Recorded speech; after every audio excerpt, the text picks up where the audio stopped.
Ambisyoso manok na relleno. Ambisyosa rin kaya ang sarap niyan. Love at Arn. I love it. Nakakatawa yung name. Good morning. Patay na yung manok, ambisyosa pa siya. Yung pala itsura ng ambisyosang manok, oh. Correct. I love it. Looks good. Ayan na nga mga kapuso, it's a fun Chiki Friday. At syempre, naku, malapit na nga po ang Pasko. Kaya't iba't ibang putahe na naman po ang ating matitikman. Kapag mayroon po mga handaan kagaya po ng Noche Buena. Ayan, isa po sa mga laging star, of course, ng Noche Buena at handaan tuwing Pasko ay ang rellenong bangus. Pero ngayong umaga, sorry guys, kakaibang relleno pang ibibida natin mula po rito sa Angeles, Pampanga. Sa mga sawa na dyan, sa nakagawian nilang star ng Noche Buena, eto na po, baka ito na pong hinihintay po ninyo. Ang tinatawag po nilang, tantararan, ambisiyosang manok na relleno. I love it! Gusto ko yung ambisyosa, di ba? Grabe. Pero ang tanong, masarap kaya ang kanilang ambisyosang rellenong manok? May pagka-ambisyosa po yan, pero kapag gawa po sa culinary capital of the Philippines, abay, ano pang ina-expect nyo? Siyempre pa mga kapuso, sigurado po tayo sa masarap na lasa at bonggang-bongga sigurado yan. Siyempre, di ba? Culinary capital of the Philippines ang Pampanga. Ayan, sa ating pong pagbabalik, titikman po natin ang ambisyosang rellenong manok na ito. Diyan lang kayo. O, tinan mo naman, o. Bongga. Ito, binuksan na niya, o. Ah!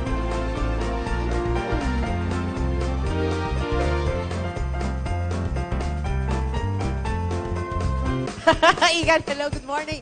Sinusolo ko ang manok. Can you believe it? This is all mine. Pwede ko na matanggalin yung plastic para maipakita sa'yo. There you go. Gawing mas festive ang inyong handa sa Pasko sa pamamagitan ng bago at kakaibang lutuin tulad na lamang ng ating ibibida ngayong umaga. Ang, nakakatawa ako sa pangalan niya, ambisyosang manok na relleno. O, eto pa isa. Gagawin nating dalawa. There you go, the chopped and unchopped.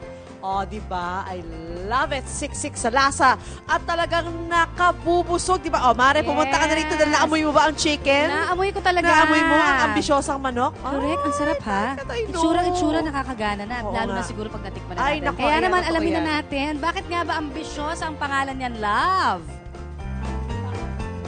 Ay, nako guys, parang tayo lang din yan, mga ambisyosa tayong lahat. Parang si Arn. Yes! Sabi maganda yung ambisyosa kung sa ano ha, magandang ano ha, sa magandang aside tayo. Anyways, mga kapuso, nako, syempre patinayo natin ang culinary capital of the Philippines. Walang iba po kundi ang Angeles, Pampanga. Yes! O, diba? Isa pong kakaibang pamaskong handa ang ibibida po namin sa inyo ngayong umaga. Dahil malapit na ang Pasko. Oh, Malapit excited na, ka hindi na mo ba? pipigilan. Yeah, eto na nga po at ibabahagi po namin sa inyo ang isang pagkain pwede niyo pong ihanda ngayong Pasko. At ibinibida nga po namin sa inyo ang ambisyosang manok na relleno. Bakit ka ba ambisyosa pangalan nito? Grabe, ha? Hindi ko nga rin alam, pero eto na nga, para masagot po ang iyong katanungan, Arn, at katanungan ng ating mga kapuso dyan sa studio at mga nanonood na rin po mga kapuso. Naku, makakasama po natin ang owner ng restaurant na ito, na si Chef Valerie Mara. Chef! Hi, Kasama hello! na si Chef. What's your name? Sorry, my love. Jake. Jake! O si Chef Jake. Okay, Valerie. Unang-una, bakit mo tinawag na ambisyosang rellenong manok itong iyong dish na ito? Ano ba, isa po yan sa bestseller nila sa restaurant na ito. Yes. Siya po ang may-ari ng Isabel's Forax Best. Go, girl! Yes, tinawag namin siyang ambisyosa kasi pinipeg niya yung turkey. Ayun! Yeah. Nag-aambisyong maging turkey. I True. love it. Yes. So, ano yung mga nilalagay natin? Okay, so, ang nangyari dito, tinanggal mo yung laman ng manok, ganun ba? Tulad ng gagawin ni Chef, Ayan, so ito Chef Jake dinibone. ngayon. Yes, Okay. ide-debone natin yung whole Okay. chicken. Okay, and Ayan, then, oo, ano yan. po yung next na mga ingredients Okay. natin? So, ang unang gagawin natin is gagawin natin yung marinade. para Aha. dito sa whole chicken natin. Oh, So, ilalagay may natin marination. Ano nilagay mo? Soy sauce. Soy sauce, Tas garlic, garlic. itong ating calamansi or lemon juice. Okay. Tapos imimix lang natin yan. Okay. And then, ilalagay na natin yung ating deboned chicken. Deboned chicken. Yes. Okay. Ingat lang po sa pagde-debone ha. Yes, kasi lalo na yung mga gumagamit ng knife na yan na pang debone. Ako, sobra Yes. kung ano yan. Matalim Tahalas, yan. okay? Oo. O sige, pagka-marinate natin yan, gano'ng katagal, dear? So, mas maganda if overnight. So, a day before, pwede mo na siyang i-marinate. Okay. Or at least 2 hours, maglalasa na din siya. Okay. Pero iba lang talaga yung overnight na Okay. marination. Yan. So, paano naman siya naging ganito? Or iba pa po ito? Oo, i-mix natin to niyan. So, papakita natin Oo, ngayon itatabi kung muna paano. yan.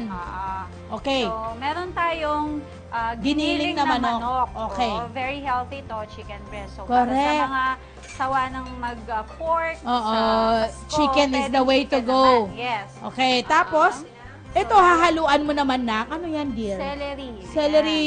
Yan. Finely chopped na celery. Yan po ay stick and dahon. Oo, stick Okay, and and dahon. then, Onions, Onions. sibuyas, finely chopped din. Okay. Lalagyan din natin yan ng carrots, Carrots. na finely chopped din. masarap Yan. talaga yung mga yan kasi masarap yan sa mga Oo. sabaw-sabaw eh, yung Oo combination nga, na no? yan.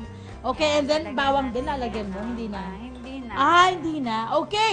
Pwede rin yung lagyan ng bawang for garlic flavor, di ba? Oo, correct. Kahit Ayan. lagyan natin. Asin, ayan lang. Okay. So, ganun lang gagawin mo, halo-haluin. Saka mo ngayon, Halo-halo. pag after 2 hours or overnight, na pag-marinate po doon sa ating chicken, saka mo ipapasok yan doon sa Papasok loob ng natin to. chicken. So, ito yung pinaka- Grabe, ang daming laman yan. ambisyosa nga siya. Correct. Mga ilang kilo to ng giniling? 1 kilo to. 1 kilo para sa isang manok? 1 kilo, yes. Grabe, guys, ang dami po pala ang pwedeng mailagay doon sa loob ng manok. At in fairness ha, binibake po nila ang kanilang manok. Yes. Gaano katagal ang pag-bake nito? Bale, 1 hour yung pagbe-bake nito. 1 Isang oras, hour. o yung first 30 minutes, naka-cover siya ng foil. Okay. After 30 minutes, tatanggalin na yung Okay. foil. Kaya nilalagay natin, chef, yung foil. What's the purpose of that? Oo, para hindi mabigla yung pagkaluto niya. Kasi Yan. minsan sobrang taas ng temperature. Aha. Sobrang taas ng temperature. Oo. Ang bango. Brown na sa labas, hindi pa luto sa loob. Correct. Ang bango, guys. Alam nyo, yung combination pa lang ng mga pinaglalagay niya, mabango na siya, mga kapuso. Okay? Of course, pag naluto na yan, nilalagyan nyo raw ng either gravy or cranberry Yes, sauce, lalo pang siyang- glazing. Oo, yan. Lalo Nilalagay lang lang sa- ni chef ngayon itong hinalo po niya na giniling, ayan, na manok, ilalagay niya lang po sa loob.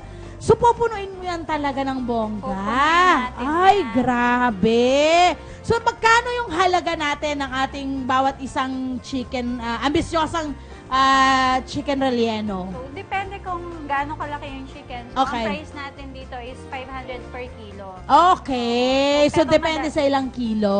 Madami ng serving to. O yan. Mga ilang tao na ang pwedeng magsalo Sa dyan? ganito kalaki ng manok, pwede ng 10 to 15. Oh, edi pwedeng-pwede na yung ano mo, Halos pinaya. 3 kilo na to. Correct! Kaya dahil dyan, mga kapuso, naku, kailangan kong tikman ang rellenong, ambisyosang rellenong manok na ito. Gusto ko rin maging ambisyosa.